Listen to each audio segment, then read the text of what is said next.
listener production. Hi, Natarsha Belling with you and welcome to the afternoon edition of The Briefing. Coming up in our deep dive, the growing spy threat in Australia. Just days after our ASIO boss warned we were under attack from unprecedented levels of foreign espionage, the Australian Federal Police have arrested a Chinese national accused of allegedly spying on a local Buddhist group. We chat with the top intelligence expert about what's behind this sudden increase in spying and the role we all play in keeping our nation's secrets safe. But first, let's check the afternoon headlines this Tuesday, the 5th of August.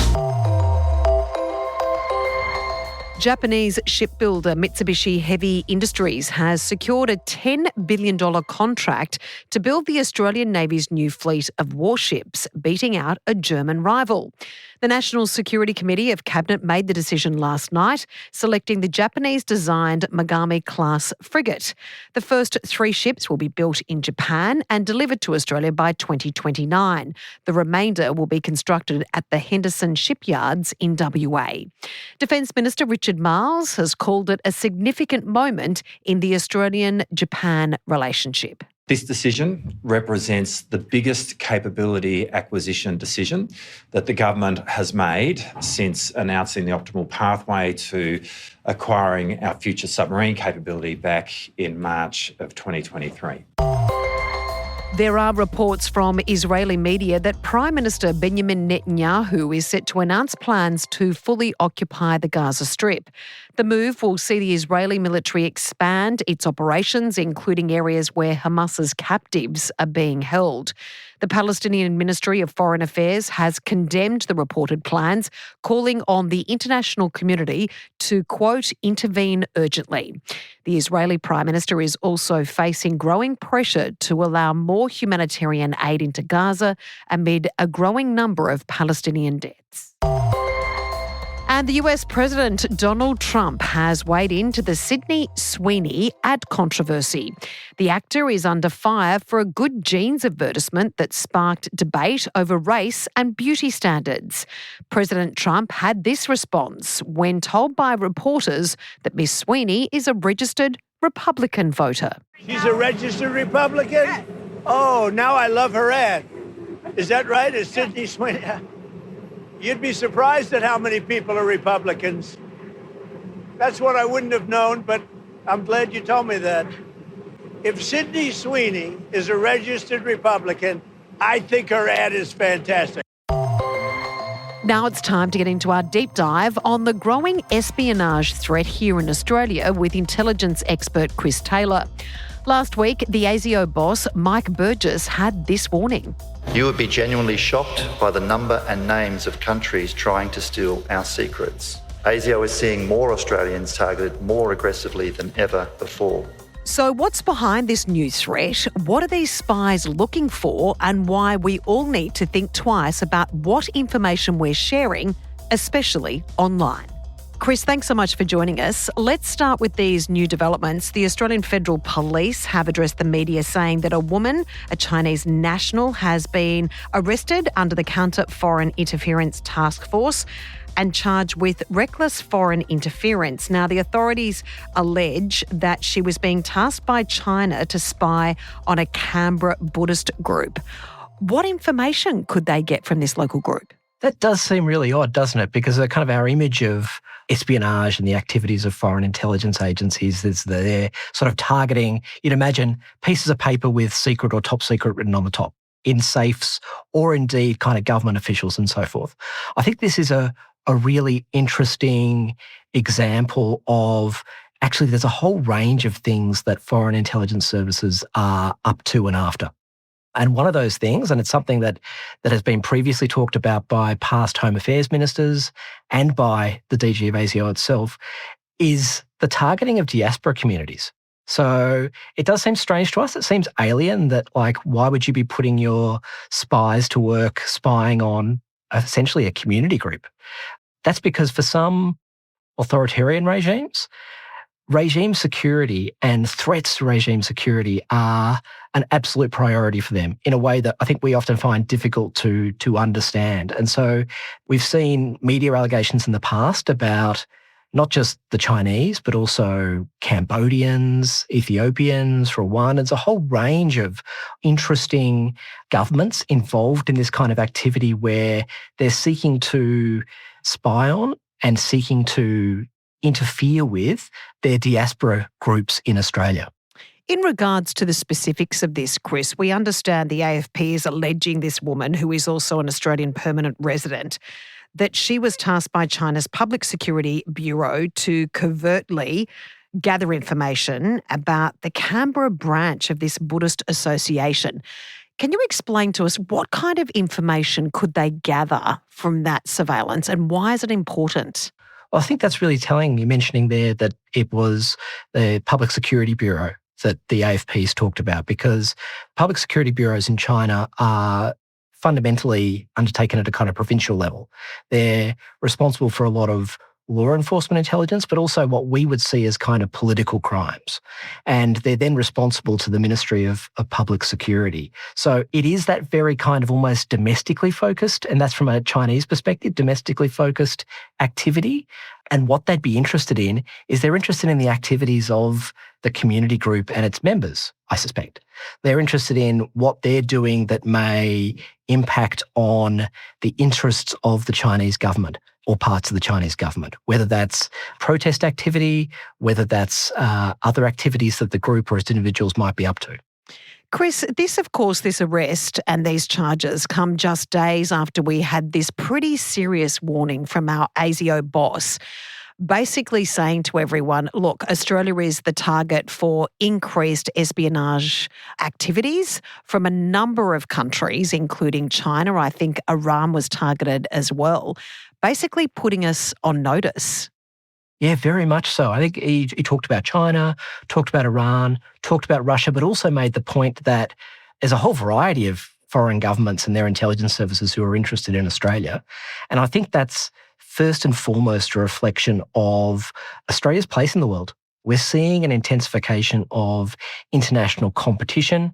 We're seeing a kind of transfer of attention and power to the Indo-Pacific in a way that wasn't the case in the past. And that's why we're seeing this intensification. I think that Mike Burgess talked about, for example, 24 disruptions by ASIO of espionage or interference activities over the course of the last 3 years, and compared that, I think he said, that was more than the 8 years combined previously. And that's, I think, indicative of this kind of intensification of activity, this more and more interest in what is happening in Australia and the kinds of secrets that Australia and Australians might have. How concerned should we be about this, Chris? Because it was a pretty serious warning from the ASIO boss, and I'm paraphrasing here. He said, what we're seeing right now with this espionage and spy activity in Australia is actually at a greater level than what it was during the height of the Cold War. How concerning is that in 2025? So I think it's something for us to be aware of, and most importantly, just to be alive to the idea that espionage is a real thing. It's not just a subject of movies and books and TV shows. It's actually a real way in which countries in the world deal with each other. But I think what's really important, and it was certainly the kind of take that I took from Mike Burgess's comments, was it's not something for Australians to be kind of paranoid or fearful about.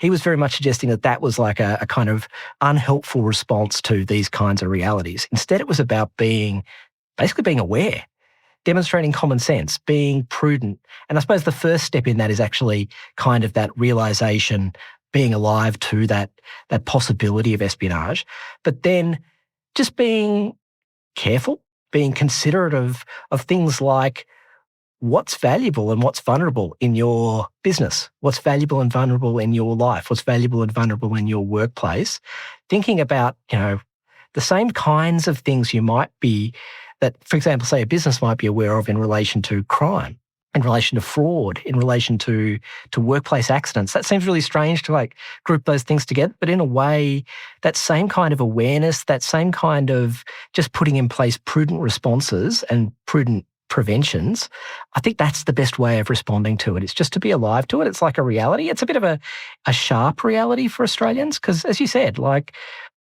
we've been really tremendously fortunate as a nation to kind of live, in a sense, at one remove from all the kinds of terrible things that happen in the world, international conflict and so forth.